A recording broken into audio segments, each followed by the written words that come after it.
Wait for the light. Get it now, racing. Good breakaway too. One of the first out was Valance with Dark Czar, Bowhead, Crying Game. Prattler from wide out is trying to get across in front of the field, and he will be able to do that from a wide alley. Storm is out wide around Crying Game as Prattler found the lead.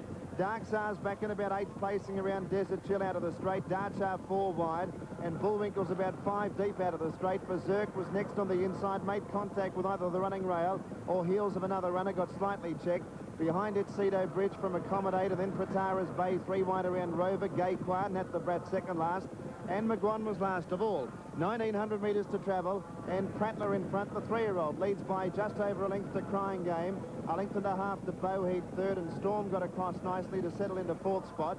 Then Valance on its inside 5th. Darchar 6th, but 3 wide around Desert Chill and Berserk. 2 lengths to Dark Czar. A length to Cedo Bridge, followed by out wide on the circuit Bullwinkle from Accommodate. And then came Gayquan on the inside of Nat the Brat, and also Rover up there. Pratara's Bay 3 and 4 wide. And McGuan back at the tail of the field. To the 1,400 metres point they head, and Prattler in front. He leads by just over a length and a half.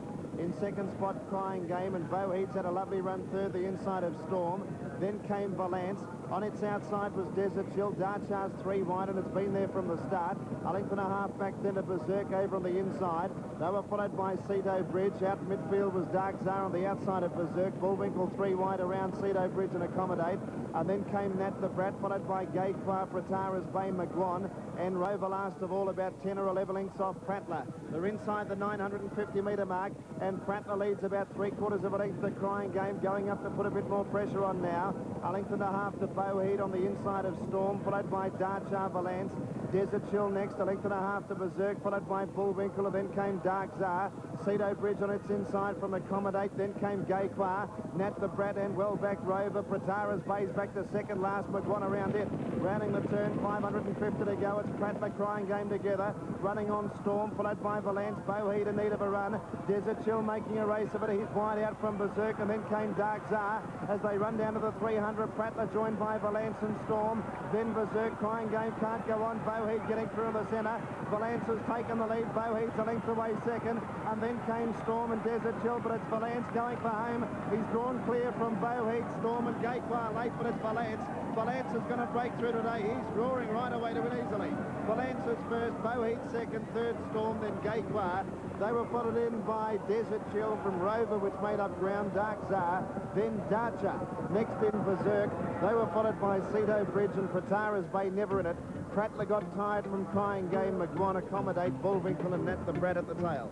Well, at the 800 metres down, if you could have put any more money on Valance, you would have loved to have. It was just doing half pace. Brian York moved him away from the rail, getting to the corner, and look, it was all over Red Rover when he let him go. He just strode right away, but he's a very good horse.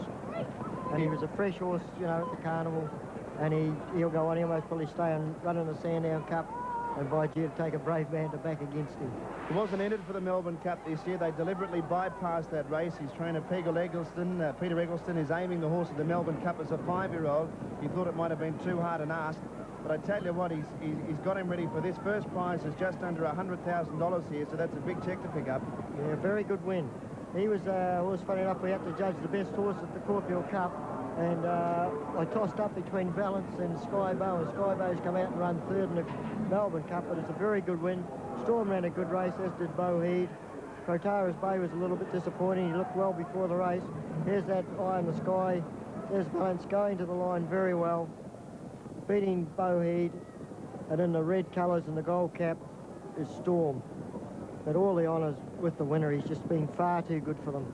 Yeah, under the way the race was run, there was a good tempo up front because Crying Game put the pressure on the early leader Prattler, and it suited Valance, and he was just simply too classy for them. He's a very good stayer, John Letts.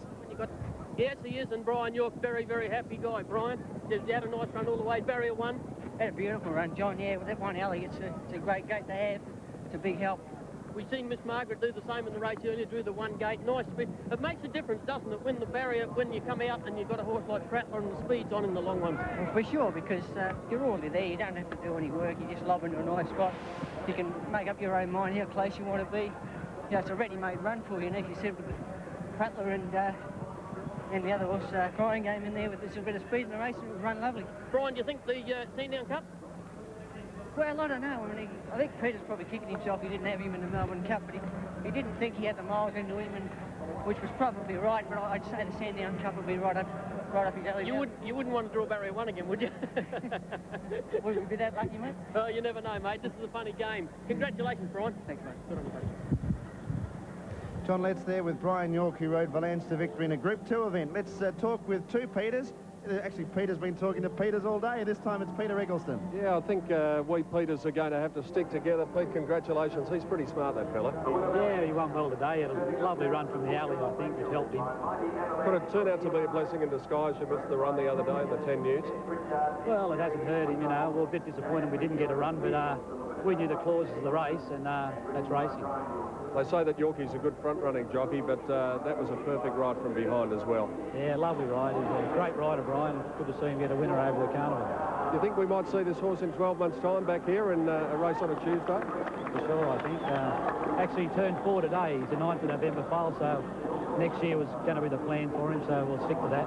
Happy birthday to him, and well done to you. Thanks, Peter. Peter Eggleston, the winning trainer, and he is pretty impressive, this horse, Valance, and I've just got the sneaking feeling we might see him back here at Flemington next year. The way he went to the post was the run of a true stayer. 236.1, Valance, lovely ride by Brian York. Second placing going to the WA Galloper Bowhead, ridden by Troy Turner, and third, 7 Storm, Greg Hall, 236.1 the time. Back to Flemington in just a moment.